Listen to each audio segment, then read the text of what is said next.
నా దగ్గరే భద్రంగా ఉంచుకుంటాను. నీ దగ్గర ఉంచుకుంటావా? దాచుకోవడానికి అది దేవుడి బుక్కు కాదమ్మా, దేవుడు పంపించిన చెక్కు. అది ఎందుకు ఉపయోగపడదమ్మా అని ఎవరన్నారండి? నేను మనసు పెడితే బంగారంలో ఉపయోగపడుతుంది. ఎలా? ఇప్పుడు ఈ చెక్ మీకు ఇవ్వాలంటే ఓ 5,000 ఫైన్ అన్నాను అనుకోండి, ఇస్తారా ఇవ్వరా? ఎందుకు ఇవ్వరు? చచ్చినట్టు ఇస్తారు. ఇవ్వకపోతేనే చేస్తారు. ఇస్తారు. 5,000? కొంచెం ఆలోచించమ్మా. అయ్యో సరే, 5,000 ఎక్కువ అంటున్నారు కాబట్టి 50-50 చేసుకుందాం. ఏమంటారు అత్తయ్య గారు? 50-50-50-50నా? మిగతా 99,900 ఎవరు తీసుకుంటారు? నీ బొంద. అమ్మ మధు, ఈ పార్ట్నర్షిప్ కంటే ముందేసిన 5,000 ఫైనే కన్ఫర్మ్ చేసుకోమ్మా. నా 5 నాకు ఇస్తే మీ చెక్కు మీకు ఇస్తాను. ఇదిగో వెంటనే ఇస్తాగా.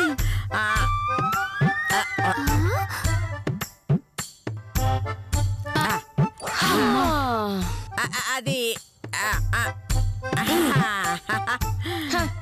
నాతో పెట్టుకోకండి.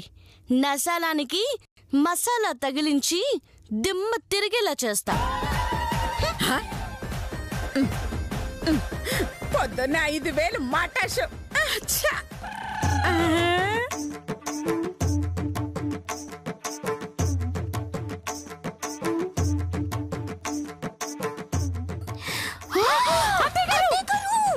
అయ్యో ఏంటే? అయ్యో పైన కదా అత్తయ్య గారు, ఎన్ని చూడండి. అయ్యో ఎవరు చూడలేదు కదా. నేను వెళ్ళిపోతున్నా.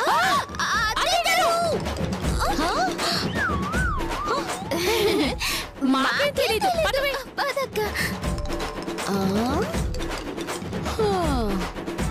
Something is wrong. ప్రాబ్లం ఏం లేదు. నెల చెకప్ చేయించుకుంటూ రెగ్యులర్ గా మెడిసిన్ వాడుతుండండి. 6 నెలలు దాటాక ఒక్కసారి స్కాన్ చేస్తే బేబీ హెల్త్ కండిషన్ ఎలా ఉందో తెలుస్తుంది. అప్పటి వరకు ఈ మంచి డైట్ తీసుకోండి, ఈ మెడిసిన్స్ వాడుతూ ఉండండి. మందులు కూడా బాగా కాస్ట్లీవి రాశాను, టైం టు టైం వాడండి. అలాగే డాక్టర్, ఇదిగోండి మీ ఫీజు తీసుకోండి. థ్యాంక్ యూ అండి.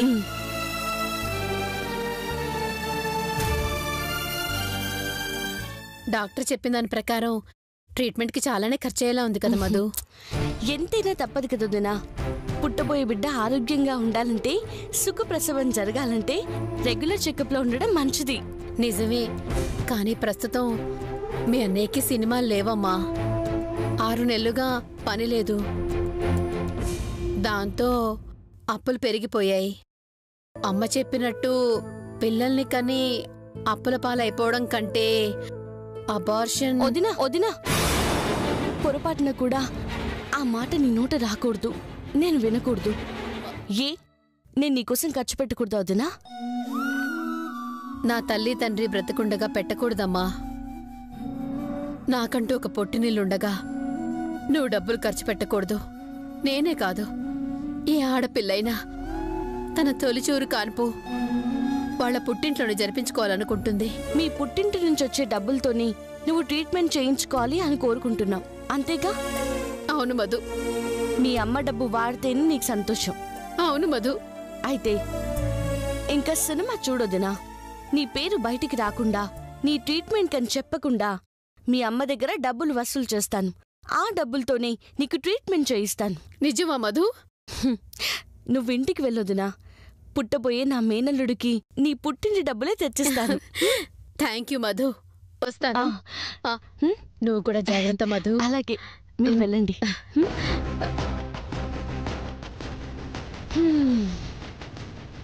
అనసూయత్త, ఈ మధుమతి కూడా అత్త కాబోతుంది. నా అల్లుడి కోసం నీ అల్లుడికి ఇవ్వాల్సిన డబ్బులు వసూలు చేయడానికి వస్తున్నాను. రెడీగా ఉండు.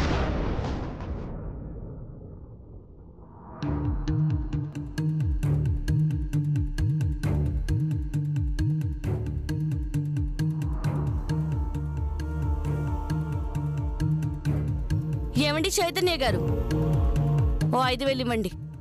నేనా? నీకా 5,000? ఎందుకో? పుట్టబోయే బిడ్డ సంపూర్ణ ఆరోగ్యంగా పుట్టడానికి డాక్టర్ గారు మందులు రాశారు. అవి వాడడానికి, నెల హాస్పిటల్ చెకప్కి వెళ్ళడానికి, రోజు బలమైన ఆహారం తినడానికి. అందుకే 5,000 ఇవ్వండి. చా, నాకు నీకు ఎలాంటి సంబంధం లేదన్నావు. నాతో తెగతింపులు చేసేసుకుందానన్నావు. నేను కసాయి వాడినన్నావు. మరి ఇప్పుడు ఏ మొహం పెట్టుకుని డబ్బులు అడుగుతున్నారు మేడం? అయినా నీకు పుట్టబోయే బిడ్డకి నాకు ఏ సంబంధం ఉందని అడుగుతున్నారు? నీకు బిడ్డకి ఏ సంబంధం లేదనుకుంటే ఇంకా నా ఇంట్లో ఎందుకున్నారు? సిగ్గు లేకుండా నా ఆస్తి ఎందుకు అనుభవిస్తున్నారు? హలో, నేనేం గతి లేకున్నట్లేదు. నీ బాబు నాకు పుట్టబోయే బాబుకి గార్డియన్గా ఉండమని మా అమ్మ నిరికించాడు. మేము ఉండను అంటే పెద్ద ఏడుపు సీన్ క్రియేట్ చేశాడు, అందుకున్నాం. అంతేగాని నీకు పుట్టబోయే బిడ్డకి అన్నప్రసన్న చేయడానికో, ఆడెత్తుకుని ఆడించడానికో, జోలప ఆడడానికో కాదు. అంటే పుట్టబోయే బిడ్డకి మీకు ఎలాంటి సంబంధం లేదు అంతే కదా? నీతోనే నాకు ఏ సంబంధం లేదంటే మళ్ళీ బిడ్డ మట్టి గడ్డ అంటావేంటి? మళ్ళీ చెప్తున్నా, పుట్టబోయే బిడ్డ నీది, నీ బిడ్డ నాది కాదు. అర్థమైందా? వెరీ గుడ్ అండి, చాలా బాగుంది. నీలాంటి మనసు లేని వాణ్ణి తండ్రి అని చెప్పుకోవడానికి నాకు ఇబ్బందిగానే ఉంది. కాకపోతే ఎంతైనా వాడికి తండ్రివి కదా. అందుకే రేపు వాడు పుట్టిన తర్వాత నీ ముందే తిరుగుతూ ఈ కకృతి మనిషి ఎవరమ్మా అని అడిగారనుకో, నీ కన్న తండ్రిరా అని చెప్పాలా వద్దా అని చిన్న డౌట్తో అడిగాను. వద్దు అని మీ నోటితో మీరే చెప్పారు కాబట్టి వాడికి తండ్రి ఎవరో తెలియకుండానే పెంచుతాను. చాలా చక్కటి ఆలోచన. Keep it up baby. అలాగే నా బిడ్డకి మీకు ఎలాంటి సంబంధం లేదని ఓ కాగితం మీద రాసి సంతకం పెట్టివ్వండి. సంతకమా? ఎందుకు? మీరసలే కకృతి ఫ్యామిలీ కదా. రేపు నా బిడ్డకి బాగా ఆస్తులు వచ్చాక ఈరోజు కొడుకు కాదన్న మీరే నేనే మీ నాన్ననని సిగ్గు లేకుండా రావచ్చు. అప్పుడు వాడికి మీరు రాసిన లెటర్ చూపించి మొహాన ఉమ్మించాలి కదా. అందుకు అబచ్చా, చూడు, ఒక్కసారి నేను వద్దు అనుకున్నాక అది వజ్రమైనా సరే విసిరవతల పారేస్తాను. నీ బిడ్డకి నాకు ఎలాంటి సంబంధం లేదని రాసివ్వాలి, అంతేగా? ఇట్రా రాసిస్తా. ఓ సారీ, నువ్వు గీతం దాటి రావు కదూ, అక్కడే ఉండు. నీ బిడ్డకి నాకు ఎలాంటి సంబంధం లేదని రాసి సంతకం పెట్టిస్తా. ఇది ఓకేనా? అబ్బో,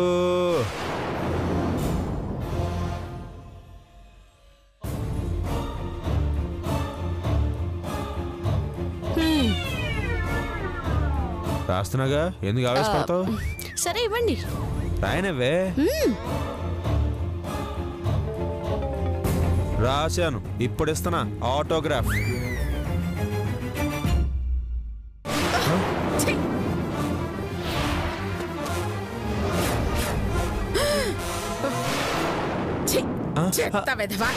నందిడుతున్నావేంటమ్మా? తిట్టడం కాదురా, నువ్వు చేయబోయే పనికి ఏ కీలు కాకీలు విరి చెయ్యాలి. అంత తప్పు నేనేం చేశానమ్మా? ఏం చేసావా? దానికి ఇప్పుడు ఈ అగ్రిమెంట్ ఎందుకు రాస్తున్నావురా? నేను ఇక నుంచి దాని కడుపులో పెరుగుతున్న బిడ్డకి నెలకి 5,000 చదివించుకోవాలంట. అందుకని కోట్ల రూపాయల ఆస్తిని నీ రక్తం పంచుకు పుట్టిన బిడ్డని వదులుకుంటావా? ఆస్తి? ఒరే పిచ్చి సన్నాసి, పుట్టే బిడ్డకి 18 సంవత్సరాలు దాటితే ఈ ఆస్తి వాళ్ల పేరు మీదకొస్తుంది. ఆ తర్వాత వాళ్ళు ఎవరి దగ్గరుంటే వాళ్లే గార్డియన్. మర్చిపోయావా? అంటే పొద్దున వాడు పెద్ద అయిన తర్వాత వాడిని మనం మచ్చిక చేసేసుకుంటే ఆస్తి మొత్తం మందైపోతుంది. ఇప్పటికి వెలిగింది నీ బల్బు. 5,000 కోసం కకృతి పడితే కోట్లు పోతాయిరా. నోరు మూసుకుని అది అడిగిన 5,000 దాని మొహాన కొట్టు. అలాగే అమ్మా. వెళ్ళు. రేయ్, మామూలుగా ఇస్తే దానికి అనుమానం వస్తుంది. కొంచెం ఓవర్ యాక్షన్ చేసి ఆ తర్వాత ఇవ్వు. ఓకే అమ్మా, రచ్చిపో. ఒరే, నువ్వు అసలు మనిషివా పశువా? నీలాంటి నీచుడు నా కడుపున ఎలా పుట్టావురా? కడుపుతో ఉన్న భార్యకి బిడ్డ కోసం ఓ 5,000 ఇమ్మంటే అప్పు చేసైనా ఇవ్వాలి, కుదరకపోతే కన్నం వేసైనా ఇవ్వాలి.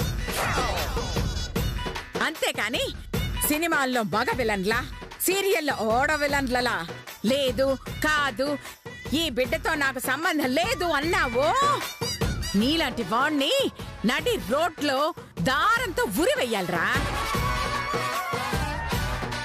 క్షమించమ్మా, నన్ను క్షమించు. నేను చాలా పెద్ద తప్పు చేశానమ్మా. ఈ ప్రపంచంలో ఏ తండ్రి చేయని తప్పు చేశానమ్మా. నేను చేసిన పాపానికి అసలు ప్రాయశ్చిత్తమే లేదమ్మా. నేను చేసిన పనికి అమ్మా అమ్మా ఇప్పుడే ఇక్కడే చచ్చిపోతానమ్మా. చచ్చిపోతాను. 5,000 ఇస్తే తీరిపోయే సమస్యకి చచ్చిపోవడం ఎందుకు నాన్నా? నీ తప్పు నువ్వు తెలుసుకున్నావు కదా, వెంటనే మధుమతికి 5,000 ఇచ్చేనమ్మా. ఇప్పుడే ఇచ్చేస్తాను. Madhu, I'm sorry Madhu. ఇంకెప్పుడు నేను ఇబ్బంది పెట్టేలా మాట్లాడను. నీ కడుపులో పెరుగుతున్న నా బిడ్డ, మై సన్, ఎం పయ్య, వాడి రక్తం కూడా నా రక్తమే. B positive Madhu.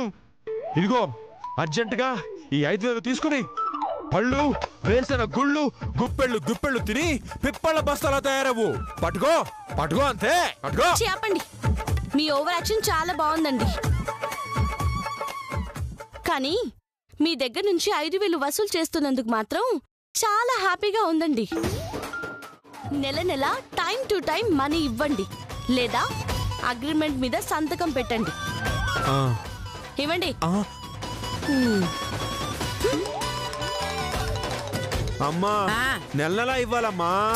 అయ్యయ్యో, ఎన్ని నెలలురా? 7 నెలలేగా.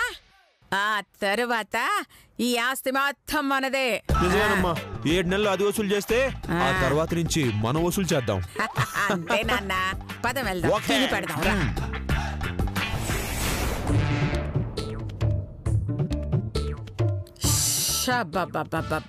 కూరగాయల రేట్లు మండిపోతున్నాయే. ఇలా ఉంటే ఎలా కొంటాం? అందుకేగా మనం కొనకుండా కొట్టుకొచ్చేస్తున్నాం. మనం ఎక్కడ కొట్టుకొస్తున్నాబే? పుచ్చకాయలను ఏరు పారేస్తే అవి తెచ్చుకుంటున్నా. నేను క్యాచ్ పట్టాను. వదిలేటి ఎందుకని పుచ్చలైనా సరే తెచ్చుకుంటున్నాం. కరెక్ట్ అత్తయ్య గారు. అందుకే ఇందులో ఒక్క పుచ్చకాయ కూడా లేదు. అంతంత రేట్లు పెడితే ఇలాంటి పనులు చేస్తావే? కావాలంటే కిలో రూపాయి లేక రూపాయిన్నర పెట్టమను. కొనకపోతే అడుగు. రూపాయికి పుచ్చకాయలు ఇస్తారు, కొనుక్కోండి. చంపుతా. ఇప్పుడు మనం ఆలోచించాల్సింది ఆ మధు పీడ వదిలించుకోవడం గురించే. అంటే దాన్నింటి నుంచి పంపించేయాలా? మీరేం చేస్తారో నాకు తెలీదు. దాని పీడ విరగడైపోవాలి. దానికోసం నన్నేం చేయమన్నా చేస్తాను. అయితే ఆ మధు కాళ్ళు పట్టుకోండి, ప్రాబ్లమ్స్ అన్ని సాల్వ్ అయిపోతాయి. అయ్యో, దాని కాళ్ళు కాదే, నీ పీక పట్టుకుంటే పీడ వదిలిపోతుంది. అత్తయ్య గారు, దీని తర్వాత కుడుతురు గానీ ముందే చూడండి. ఎవడో చేపలు అమ్ముతున్నాడు. అయ్యో, ఆ చేపలు 1 కిలో మనం కొన్నామంటే మధు దెబ్బకి పారిపోతుంది అత్తయ్య గారు. అది పారిపోవడం కాదు, ఆ రేట్లకి మనం పారిపోతాం. అయినా మనం చేపలు కొంటే ఆ మధు ఎలా పారిపోతుందక్క? ఎలానా? మధు అమ్మా నాన్నలకి చేపలు కనపడితే ఏం చేస్తారు? చేపలు పట్టే వాళ్ళని తెచ్చి పట్టిస్తారు. ఏని బొంద. అదేమన్నా పామానే మనిషిని పిలిచి పట్టించడానికి? ఆ చేపల వాసనకి వాంతులు చేసుకుంటారు. కరెక్ట్ అత్తయ్య గారు. ఏమైనా గాని నీ ప్లాన్ బాగుంది లత. ఆ చేపల్ని తీసుకెళ్ళి అయ్యో ఆ మాస్టారు వాడి పెళ్ళాం ఉండగా కోస్తే వెంటనే పారిపోవాలన్న ఆలోచన వస్తుంది. దాంతో మధు కూడా వాళ్ళతో పాటు పారిపోతుంది. ఇల్లు మన సొంతం అవుతుంది. ముందు వాడి చేపలను పిలు.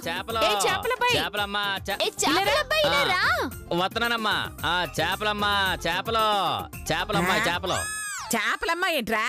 అనసూయమ్మా అను. అంటే చేపలకు అనసూయమ్మ అని పేరు పెట్టారమ్మా? నీ బాందరా, నా పేరు అనసూయరా. అవునా? ఇంతకీ చేపలెంత?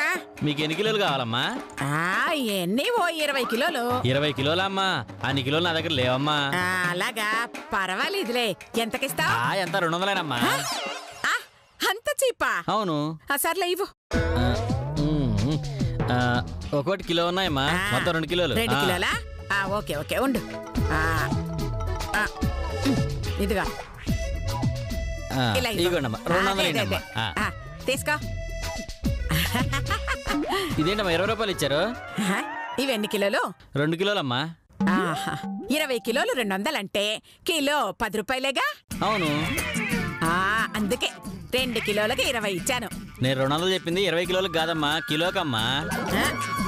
ఆ ముక్క నేను కొనక ముందు చెప్పాలి. ఇది అన్యాయం అమ్మా. ఏంటి అన్యాయం? ఏంటి అన్యాయం? చేపలు చచ్చాక దహన సంస్కారాలు చెయ్యాలి. నువ్వు చేసావా? లేదమ్మా. చచ్చాక పిండం పెట్టాలి. పెట్టావా? చేపలకు పిండం పెట్టలేదమ్మా. కనీసం శవయాత్ర చెయ్యాలి. నువ్వు చేసావా? లేదమ్మా. అవన్నీ నేను చేస్తానురా.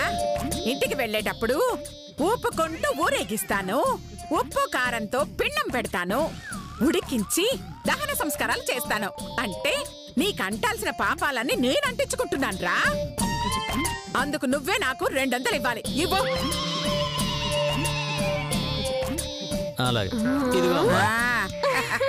అదే ఇప్పుడు చేప ఆత్మ శాంతిస్తుంది. మహాతల్లి నాకు పాపం అంటకుండా చేసింది దయగల తల్లి. చేపలమ్మా, చేపలు. ఆ శ్రీరామచంద్రుని ఆదేశంతో ఆంజనేయ స్వామి ప్రచండ వేగంతో లంకనంతా గాలిస్తూ ఆ సీతమ్మ తల్లి కోసం అన్వేషించసాగాడు. అశోకవనంలో సీతమ్మ వారిని చూశాడు. సీతాదేవి ఆంజనేయ స్వామితో ఏమంటుందయ్యా అంటే, లోపలికెళ్ళి ఉప్పు కత్తిపీట తెస్తే ఈ చేపల్ని ముక్కలలా కోసి వేడి వేడిగా పులుసు పెట్టుకుందామే. ఏమిటండి ఇది? ఈ దుర్వాసనతో ముక్కులు పగిలిపోయేలా ఉన్నాయి. దయచేసి ఆ దరిద్రాన్ని బయట పారేయండి. అయినా చేపల్ని ఇంట్లోకి తీసుకురావడం ఏంటండి? వాసనకి అంతే ఎలా ఉంది? ముందు వాటిని బయటకు తీసుకెళ్ళండి. అయ్యో, పాపం పంతులు గారికి చేపల వాసన పడదంటే. పడకపోతే మూసుకోమని చెప్పండి అత్తయ్య గారు. అదే ముక్కు మూసుకుంటే పోతారే. అది నిజమే. మరి ఇప్పుడు ఏం చేద్దాం అత్తయ్య గారు? వాళ్ళ చచ్చాక వండుకుందాం. చిచ్చి, మీరు అసలు మనుషులేనా? అంతగా తినాలనుకుంటే బయట వండుకోవాలి కానీ మేము ఇలా తినమని తెలుసు కూడా లోపలికి తీసుకురావడం ఏమిటి? మరోలా అనుకోకండి. ఆ వాసన చూస్తే నా కడుపంతా తేవినట్టుగా ఉందండి. ఆ దుర్గంధాన్ని బయట పడేయండి. వాళ్ళే వదిన గారు, కొత్తలో అలాగే ఉంటుంది. ఒక్కసారి ఉప్పు వేసి తోమారంటే ముక్కుకు ఆ వాసన అలవాటైపోతుంది. అదే కొంచెం పులుసు వేసుకుని ఒక్క ముక్క రుచి చూసారనుకోండి, అయ్యో అబ్బా రుచి కూడా అలవాటైపోతుంది. అయ్యో శివ. అప్పుడు ఒక్క ముక్క కూడా మిగల్చకుండా కూర మొత్తం మీరే లాగించేస్తారు. అయ్యో, ఏంటి వచ్చి తోమి ముక్కలకు వస్తారా? మీకు అసలు బుద్ధి జ్ఞానం అనేది లేదా? ఆ దేవుడు పెట్టలేదా? ఏంటి బుద్ధి జ్ఞానం అని పెద్ద పెద్ద మాటలు మాట్లాడుతున్నావు? ఇది నా ఇల్లు, నా వాట. చేపలు తోముకుంటాను, చిరాకొస్తే పామును కూడా పెంచుకుంటాను. అడగడానికి నువ్వెవరో?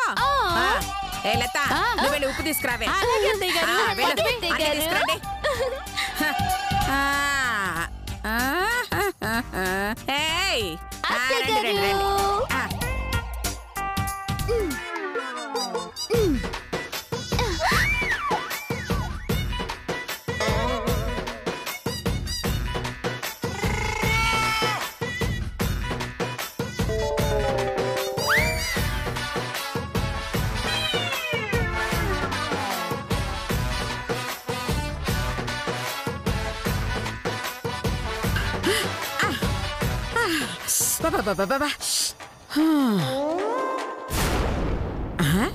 ఏంటో అలా చూస్తున్నావు? చేపలు చూస్తుంటే నోరు ఊరిపోతుందా? పచ్చిదే పీక్కు తినేయాలనిపిస్తుందా? పైకి అలాగే అంటారు గాని ముక్కలు పెట్టిస్తే ముళ్ళుతో సహా నాకేస్తారని నాకు తెలుసులే. మర్యాదగా మాట్లాడాను సూయ. నోరులేస్తుందేంటి? ఓ, కూర వండుకొని మీకు పెట్టవని అసూయా? కావాలంటే కొంచెం పులుసు వేసిస్తా. సీక్రెట్ గా లోపలికెళ్ళి లాగించేయండి. శంకర, వేద బ్రాహ్మణుని బాధ పెడుతున్నావు, అనుభవిస్తావు. ఏంటి మాస్టారు, మీరు మీరు మీ వేదంలో ఏం చెప్పారండి? చీమ నుంచి ఆ బ్రాహ్మడి వరకు అంతా శివమయం అని చెప్పారా? అంటే అర్థం ఏంటండి? అన్నిట్లో ఉన్నది శివుడే అని. కదా అంటే ఈ చేపలోనూ శివుడున్నాడు, నీళ్ళల్లోనే శివుడున్నాడు. అప్పుడు శివుడు తింటున్నాడని కదా అర్థం. అప్పుడు పాపమేంటి పుణ్యమేంటండి? అంతా భ్రమ. అప్పుడు పాపమేంటి పుణ్యమేంటండి? అంతా భ్రమ. అయినా భక్త కన్నప్ప భక్తితో దుప్పి మాంసం తెచ్చి పెడితే ఆ శివుడు లొట్టలేసుకుని తిన్నాడంట. అలాంటిది మీరంతా ఆ శివుడే నాన్ వెజ్ తిన్నాడు, మీరు మాత్రం నాన్ వెజ్ తినే వాళ్ళని చీప్గా చూస్తున్నారు. ఇదేమీ బాగోలేదండి. ఇదిగో ఇలా వాసన చూసి బాధపడే కంటే ఒకసారి టేస్ట్ చేసేయండి.